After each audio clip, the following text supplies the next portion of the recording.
investing billions in electric mobility. Automakers are racing to launch new electric vehicles. Governments are expanding charging infrastructure, but the next breakthrough in clean transportation is likely on its way. Not from an automobile giant, but from a group of students at IIT Madras.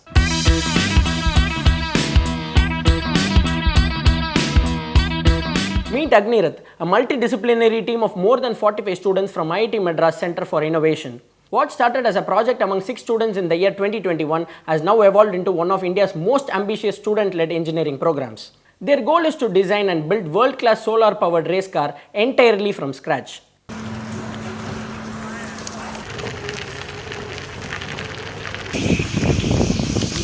But beyond the competition lies a bigger question. Can student-built solar cars help shape India's clean mobility future? Their latest creation is Agnirath, a lightweight solar race car weighing around 240 kilograms, fitted with a 6 square meter solar array. Last year, the car competed in the Bridgestone World Solar Challenge in Australia, one of the world's most demanding solar endurance races. Along the way, Team Agnirath became the first Indian team in more than 12 years to successfully qualify and race in the event.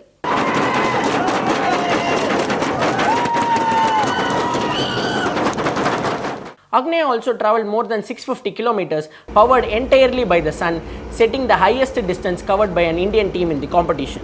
But Australia was only the beginning. The team says the biggest achievement wasn't just competing the race. It was understanding where they could build a better car. Competing in World Solar Challenge Australia was itself a huge learning experience for us. We got to see how some of the best solar car teams in the world approach design and racing. We understood what worked well in our car and where we could improve. Since all these races are about managing time and energy, even small improvements make a big difference. So these lessons have helped us build a much better car for this year's Sasol Solar Challenge in South Africa. Now the team is preparing for its next challenge, the Sasol Solar Challenge in South Africa this September. Unlike Australia's long relative flat roads, South Africa presents a completely different challenge: steep mountain climbs and sharp elevation changes, and constant decisions about how to use every unit of energy generated by the sun. For engineers, efficiency becomes just as important as speed.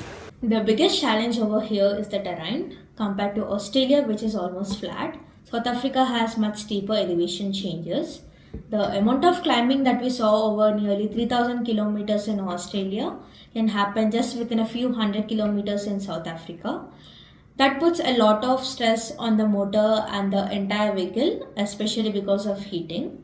So it is not about building a fast car, it is about building one which is efficient, reliable and can handle such demanding conditions.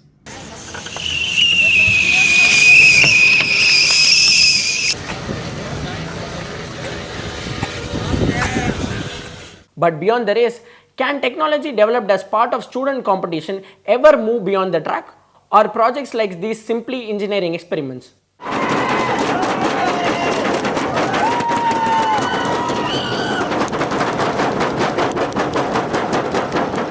Certainly don't think they're just a platform for innovation. First of all, the need is very real and the desire to make it come true is also very real. But there are two things. If you have the solar vehicle carrying the solar panels on itself and generating the energy, it becomes too heavy. And also solar energy fluctuates. It's very bright during the daytime and in the evenings, and in cloudy days. On cloudy days, it is not very good. So you need portals where they can go and charge. So just like an electric vehicle can go to some place and charge the batteries, you need to develop good portals which are solar powered. Experts say the biggest challenge is in proving that a solar powered vehicle can run. Team Agnirath has already shown that. The bigger challenge is making the technology practical beyond the racetrack. Unlike conventional electric vehicles, solar powered cars cannot depend only on the panels mounted on the vehicle. Sunlight changes with the weather, time of day and location. That means these vehicles would also need places where they can recharge using solar energy. In other words, the challenge is no longer just about building a solar car. It's about building an ecosystem around it. Experts say India will eventually need solar-powered charging hubs structured fitted with rooftop solar panels where vehicles can park, recharge and continue their journey using clean energy. That is why projects like Team Agnirath matter, not because solar cars are about to replace every vehicle on Indian roads, but because they help answer some of the biggest engineering questions of the future. How do you build lighter vehicles? How do you maximize every unit of solar energy? And how do you create the infrastructure that makes solar mobility possible? This September, Team Agnirath will race across the demanding terrain of South Africa. The competition will test the car, but the biggest test lies ahead. If solar powered mobility is to become a reality in India, innovation alone won't be enough.